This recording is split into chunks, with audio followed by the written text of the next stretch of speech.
जय हिंद दोस्तों, आपका हमारे channel BK study let's crack keyboard में स्वागत है। आज का वीडियो इंग्लिश के तीसरे भाग में हम लोग टेंस के तीसरे भाग में हम लोग प्रेजेंट इंडेफिनिट के चौथा वाक्य इंटरोगेटिव नेगेटिव सेंटेंस के बारे में पढ़ेंगे।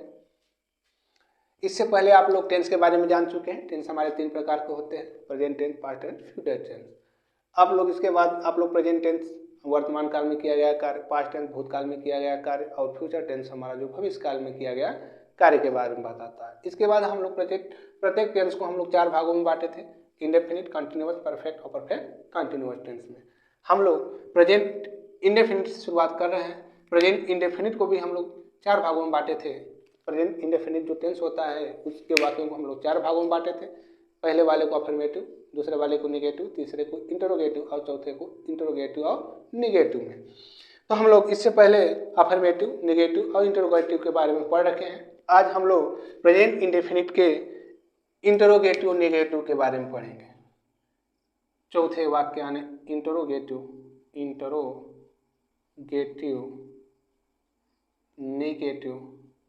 निगेटिव के बारे में पढ़ेंगे। ये हमारा अगर देखा जाए प्रश्नवाचक निगेटिव वाक्य, प्रश्नवाचक नकारात्मक वाक्य, प्रश्नवाचक नकारात्मक वाक्य।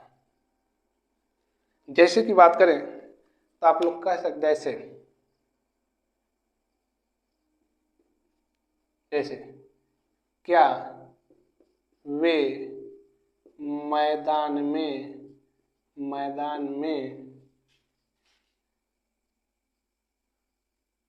हॉकी नहीं खेलते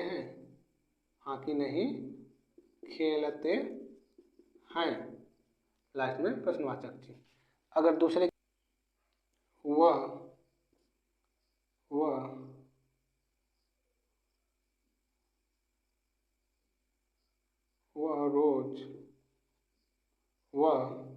रोज कहाँ पढ़ने जाती, वह रोज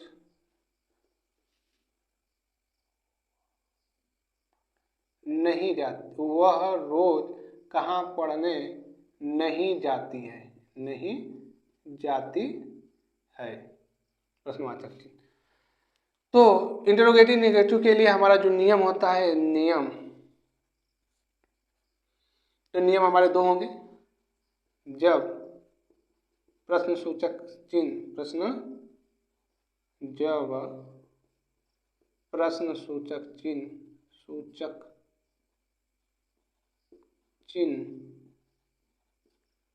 वाक्य के प्रारंभ में हो, प्रश्नसूचक चिन्ह, प्रश्नसूचक शब्द वाक्य के प्रारंभ में हो, तो हम लोग लिखेंगे सहायक क्रिया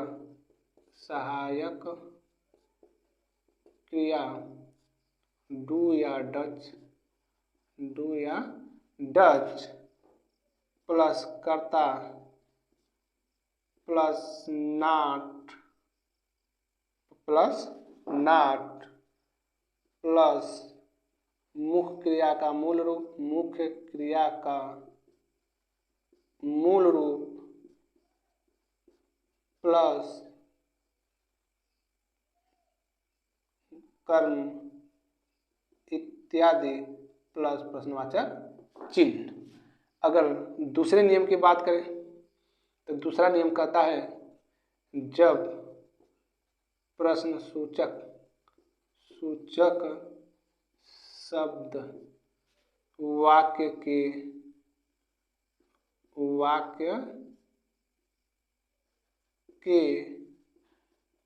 बीच में आता है। इसके लिए हमारा जो नियम होगा, पहले हो जाएगा प्रश्नसूचक शब्द, फिर प्लस हो जाएगा सहायक क्रिया डू या डज, सहायक क्रिया डू या डज, फिर प्लस हो जाएगा कर्ता प्लस नॉट प्लस क्रिया का मूल रूप, क्रिया का मूल रूप प्लस कर्म इत्यादि, लास्ट में हो जाएगा प्रश्नवाचक चिन्ह। तो हम लोग बनाना शुरू करेंगे वाक्य को। कह रहा है क्या वे मैदान में हॉकी नहीं खेलते हैं, लास्ट में ते है शब्द अर्थात हमारा प्रेजेंट इंडेफिनिट टेंस। यहाँ पर क्या शब्द है यानी इंटरोगेटिव सेंटेंस, यहाँ पर नहीं भी शब्द है यानी इंटरोगेटिव निगेटिव दोनों शब्द हो गए। अगर हम इसे लगाना शुरू करें तो पहले नियम के अनुसार हमें चाहिए सहायक क्रिया डू या डज। डू या डज को लगाने के लिए हमें कर्ता की जरूरत पड़ेगी। कर्ता जो हमारा है वे यानी दे जो कर्ता हमारा है थर्ड पर्सन बहुवचन, थर्ड पर्सन बहुवचन के साथ हम लोग डू का प्रयोग करते हैं तो अर्थात यहाँ हो जाएगा डू। उसके बाद सहायक डू, उसके बाद हमें कर्ता की जरूरत पड़ेगी जो हमारा कर्ता है वे यानी दे, तो हम लोग यहाँ पर दे लिख देंगे तो डू दे हो जाएगा। उसके बाद हमें नॉट की जरूरत पड़ेगी, नॉट लगा देंगे यहाँ पर। उसके बाद हम लोगों को मुख्य क्रिया का मूल रूप चाहिए, मुख्य क्रिया हमारा है खेलना, इसका मुख्य खेलना का मूल रूप होता है प्ले। उसके बाद हमें कर्म इत्यादि चाहिए यानी कर्म के लिए इत्यादि के लिए हम लोग पीछे से लिखना चलेंगे तो they not play hockey, hockey HOCKEY hockey in the field, in the field, ये हमारा वाक्य बनेगा। लास्ट में हम लोगों को प्रश्नवाचक चिन्ह जोड़ना है तो प्रश्नवाचक चिन्ह जोड़ देंगे। अब देखो, अब अगला, वह रोज कहाँ पढ़ने नहीं जाता है, जाती है, जाति शब्द है, जाती है यानी प्रेजेंट इंडेफिनिट टेंस।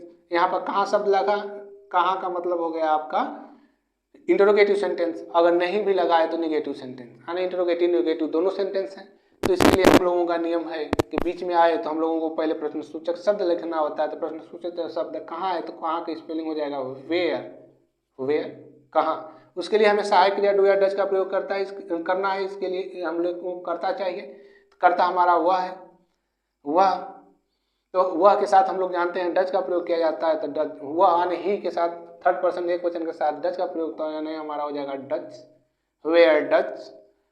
उसके बाद कर्ता हमें चाहिए, वह जाती है यानी स्त्रीलिंग है तो यहाँ हो जाएगा ही की जगह सी, स्त्रीलिंग के लिए हम सी का प्रयोग करेंगे। फिर नॉट लगा देंगे, ही सी नॉट।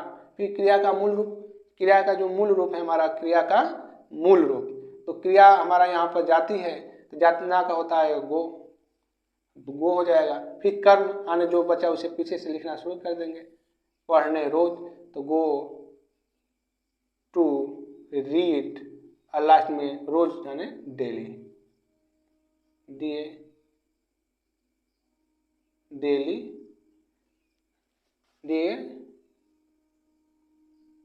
DAILY daily. ये हमारा प्रेजेंट इंडेफिनिट समाप्त होता है आज के सेशन में। आप लोगों को वीडियो कैसा लगा कमेंट बॉक्स में जरूर लिखिएगा। अगर वीडियो पसंद आया तो लाइक सब्सक्राइब और शेयर करना न भूलिएगा। थैंक यू, धन्यवाद, जय हिंद।